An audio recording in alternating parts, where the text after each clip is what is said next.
hurricane. Thankfully, it came through very fast as predicted. We are now beginning to assess the damage, meaning the city of New Orleans, our public safety officials are beginning to assess the damages. This is not for residents to do themselves. Please leave it up. Please leave it up to public safety officials to manage the damages caused by Hurricane Zeta. And I say that because we have since lost one of our residents of the city of New Orleans in the Gertown community as it relates to, again, going out, touching a wire, was electrocuted, and is now deceased. Please adhere to what we are saying. It matters. So although we have made it through, we have been damaged. We have been hit. So we're assessing the damage as best we can tonight. And of course, in the morning, we will not stop. Park and Parkways, our director, Ann McDonald, our crews that have been on standby are out right now removing trees that have fallen. But of course, they will not get them all this evening. But we do not want to lose another life. It's unnecessary, and every life is precious. The New Orleans Fire Department also responded, and I mentioned this earlier, to a partial roof collapse. One individual was transported to the hospital, minor injuries, thankfully, as it relates to that. The person who was injured was not in the collapsed structure, just adjacent to it. That's very important. But again, I need to reiterate before I turn it over to my Director of Homeland Security, Colin Arnold, along with Deputy CAO Ramsey Green to give you more information. Please do not assess any damages. Leave it up to public safety officials. With that, I'm going to turn it over to Colin, and then we can take it forward. Thank you, Mayor. Good evening, everybody. So we're activated in the Emergency Operations Center. We've been in constant contact with the Weather Service. Obviously, Zeta made landfall, Cocodrie as a high Category 2. As you know, they'll go back and evaluate their decisions. We were within a mile per hour of being a Category 3, so we'll see where they come out with that. Sometimes they do adjust. Here in the city, we saw sustained winds of 40 to 50 miles an hour for a sustained period of time. We saw gusts 77, 80 miles an hour. Certainly, hurricane force winds, tropical storm force sustained winds. Clearly, there's damage out there, and clearly we have power outages. 167,000 in Orleans right now is what we were looking at just before we walked up here. Speaking with Energy, who is embedded in our EOC, they're going to send scouts out now. They're going to start looking at this, but night kind of covers a lot of things. As the mayor said, a lot of this will be brought out tomorrow morning. As the sun comes up, we'll really start in earnest. They'll be able to start working on a lot of these power issues. With that in mind, we're working with our health department to support, we're tracking about 20 people right now that we believe not in immediate danger, but if power outages continue through the morning, we're going to have to address them. We've been in contact with them. Many of them said we're fine, but we're going to still keep after them, make sure that if we do need to potentially give them an area where there is power, stable power, we're going to do that. If you know of someone that does need that type of assistance, please call 311. Speaking of 311 and 911, our Orleans Parish Communications District, I just talked with Tyrell a moment ago. Just within these last 4 or 5 hours, they've handled over 2,000 calls into the 911 center. The majority of those were 911 calls. It has leveled off. They are analyzing a lot of those calls right now, but just a lot of kudos to them and to our first responders who, although the winds were marginal up to the point where we would stop There were some prioritization decisions that were made, but they were very brief. And really, I can say that our public safety never really stopped responding through this event when they were asked to be there. The New Orleans Fire Department, the New Orleans Police Department, and our EMS teams, as they can, are doing rapid damage assessments. Fire Department is looking very closely. Police Department has been out there and is assisting even with that, reporting down trees and the like. They have noted no businesses or pharmacies, banks, and the things they were looking at more from the security side. No buildings open, no damage in that regard, so that's good. We have had over 200 reports of tree emergencies to this point. Ramsey will talk about that a little more. Forestry crews from Parks and Parkways are already out there beginning to address that. Trash collection will begin at 8 a.m. tomorrow for regularly scheduled Thursday collection. Ramsey will go into this a little more, but we'll talk about the fact that we'll provide more detail about storm debris removal tomorrow. Tonight is not the night to start doing this. It's tomorrow, okay? When the sun is out, we have a better idea what's going on. There's still a lot of unknowns out there, and the public needs to know that. We'll also provide tomorrow through NOAA Ready and through other means additional information and resources if you experience damage to your home. And I would like to just say at the end here, we had about 2.5, maybe a little more inches of rain as an average around the city. Rain rates were never really more than 1 inch to 1.5 inches an hour, and that was not for very long. I believe we're very fortunate in this regard. We've had no significant flooding issues reported at all. We've had obviously some street flooding issues, water up to the curbs, things like that, but no homes, no businesses, no structures reported as flooded. So very thankful about that. Thank you very much. Ramsey? Thank you, Colin. Yes, ma'am. Thank you, Mayor. Thank you, Colin.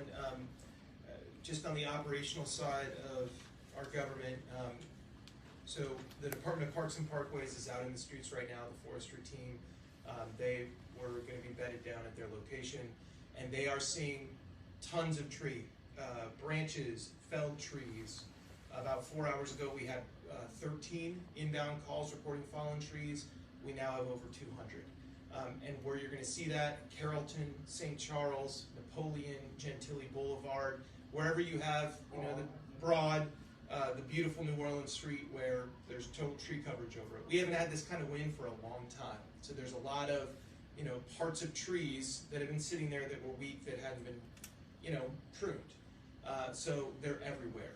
This is not the time, if you have trash day tomorrow, to go and clean your property up and put it with your trash. We have a new graphic to show how to do debris cleanup, how to bundle all that stuff. That information is going to come out tomorrow. Let us get to the light of day, as Colin and the mayor said, to ascertain what needs to be done now. But those crews are out there and they're working on it. Once we clear the big stuff out of the main thoroughfares, then we are looking at sanitation coming through with some street cleaners to take up the big piles of leaves that you may see all over the streets. Additionally, sanitation is going to pick up trash beginning again at 8 a.m. tomorrow. Please just take your can to the street. Don't go around picking up stuff. It's already dangerous out there, but you've already got trash from your house from the last week. Go ahead if tomorrow is your day. Finally, Sewage and Water Board. The men and women of the Sewage and Water Board performed really, really well over the last 6 to 8 hours or so. We've been very open about the weekend power availability, and they kept things going. We're still pumping water out of DPS 2, located at the intersection of Broad and St. Louis. So you're going to see some water out of the St. Louis Canal. But we did lose power in a variety of places, specifically sewer lift stations. Sewage and Water Board is moving trucks out right now with generators to keep those sewer lines moving. So you may see a displaced manhole cover. Let the crews come out and deal with that, but you really shouldn't be outside now anyway. But if you do see that over the course of the day tomorrow, that our folks are looking at it, you can always call it 52 Water to report a Sewage and Water Board problem. Again, 52 Water, or you can call 311 and report it as well. That's all I have at the moment, Mayor. Thank you so much. And I will just add, before going to questions, that the City of New Orleans will be open tomorrow to conduct business.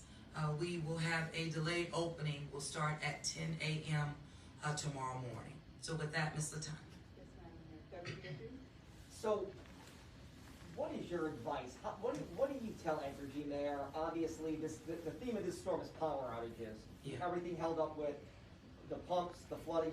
What is your advice? How do you lean on Entergy to try to get the power restored as quickly as possible? Because it seems like no area was really spared, no neighborhood. So how do you lean on them to try to do this as quickly as possible? Well, one is that we leaned in, quite frankly, with Entergy, integrated into our unified command within the EOC. Never lost a communication with them as we were working on power sources for, of course, pumping stations and the like, but absolutely as it relates to residential homes as well. We know that we've suffered over 150 outages. We also know that progress is being made as it relates to that. But constant communication. We knew coming into this that wind was our greatest threat, and that's why we definitely ensured that Entergy, with the level of communication, that it has not stopped. So it is the prioritization of power at this point. The priorities do shift as it relates to our special needs residents in our community, and particularly even those that we know that we have to link them to power as soon as possible. There are about 20 residents right now out of our 82 that we were really focusing on over the past couple of hours that we knew needed power. But again, the prioritization comes to where the needs are the greatest, and special needs are number one. Colin, anything to add in regards to that? Okay. I spoke with Entergy up there, and of course we're like, go, go, go, and they agree. There's varying degrees of what you're going to see, I think, starting tonight, but really, really starting tomorrow, and that is a lot of the tree issues. When the trees are lifted off some of these lines, they'll be able to get them back going. The issue will be is when the tree takes down the line, which then takes down the pole, then you're talking about infrastructure repair, which does take longer. So I think what you'll see is a lot of scouting going on tonight and tomorrow, and a lot of work going on to get us back to power. And particularly in areas which are really throughout the city. I can't give you one area that it's greater than others as it relates to transformers that we knew. The surge, they lost power and the like. Some residents say, oh, it sounded like something blew up. But it was the transformers in communities. Even when EMS and our public safety team responded to our resident who was electrocuted by touching a live wire, Entergy had to come on out. EMS was there on the spot but couldn't do anything because the wires were still live, and the individual resident, So at any rate, they had to come out, Entergy. So they're out there, they're responding, and to priorities. WWL? Madam Mayor, this was the first time in a long time that the city of New Orleans actually had an actual hurricane kind of moving through New Orleans proper. Did anything in this preparation kind of teach you or kind of advise you for storm preparations in the future, whether it be evacuations or preparations in terms of deploying trucks or trucks, so on and so forth? What lessons are you learning in this? Because we didn't have a whole lot of time in preparation for this one. No, well, first of all, I appreciate the question.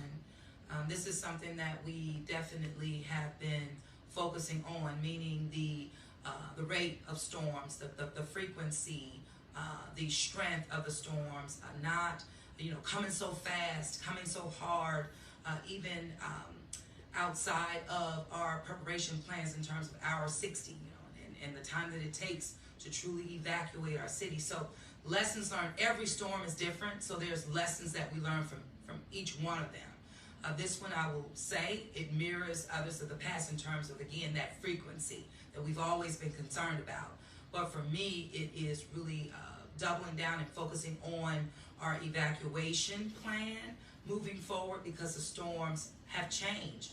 And based on science and data, I expect this to be a trend. I don't expect it to stop. So we have to be prepared for whatever comes our way. And these are things that we've been talking about even this evening as we were riding out Zeta, quite frankly. And if I may follow up, it seemed, and anything you can add as well. This is just as a layperson, it just seemed like the storms, at least in this season, popped up rather quickly, and the shifts and the changes of their dynamics. Did you feel that in terms of it was hard to predict in this specific season? Oh, definitely. I mean, it kind of speaks for itself, but I tell you, the good news is that it kept us on our toes. It kept, all of our public safety teams, our unified command, it kept us on our toes. But I like that. I mean, I really do. And then with every challenge and facing it head on, and you get better and better, meaning just what can we do different? Trying to each time doing something just a little bit different. And it's worked, even as it relates to the Sewage and Water Board and us assessing the existing conditions coming into Hurricane Zeta, the contingency plans that were in place because we anticipated, issues with power.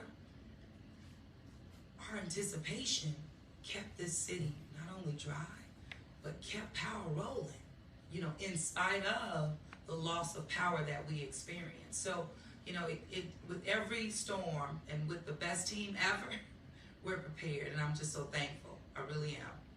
Gives you more gratitude than anything, I tell you. The applicant? Residents are asking, is there any preliminary estimate of when power can be expected to be restored? I know it's still early, I know, and that's the normal. I know it's when am I getting on? I understand that, but again, we have to prioritize. As it relates to again special needs, public safety. We had several police stations, for example, that didn't lose power but lost internet, phone lines, and the like. But utilities, we have to assess, holistically. So it doesn't mean, if it's not Entergy, it could be related to another utility agency. And so working in concert. But I would tell people, please be patient. Please be patient.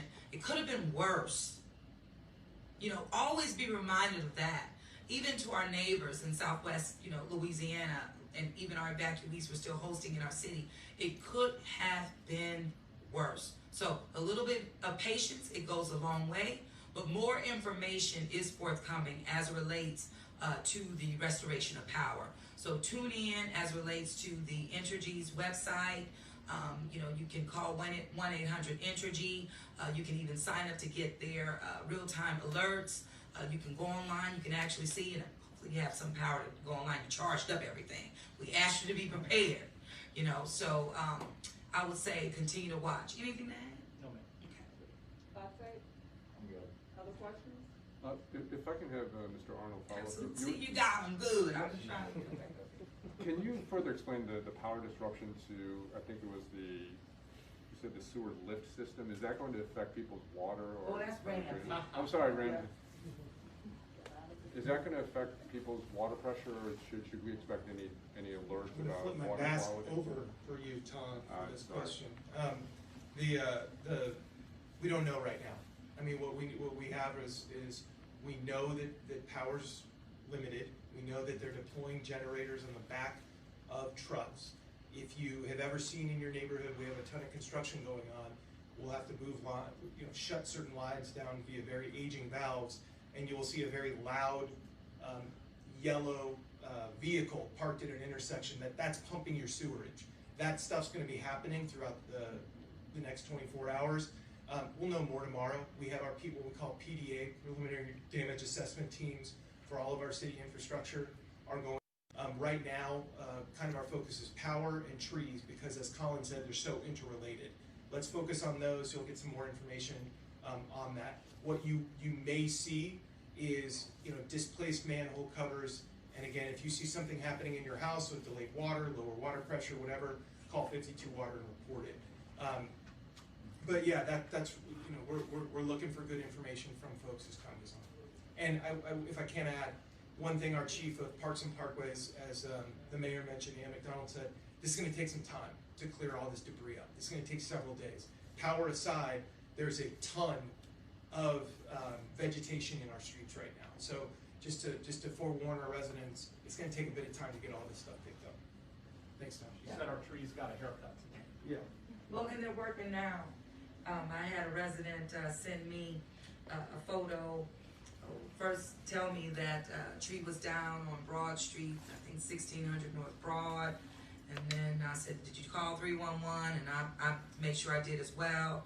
And then they sent me a photo saying, hey, the heroes have showed up. And I saw a Parkland Parkways vehicle, and I saw our folks out there. I said, that's it. So, you know, they're working right now, but again, focusing on, you know, prioritization. Yeah. Triage. No pun Literally. intended. Right. If there's nothing else, thank you so much for just coming out tonight and, of course, capturing information for the public.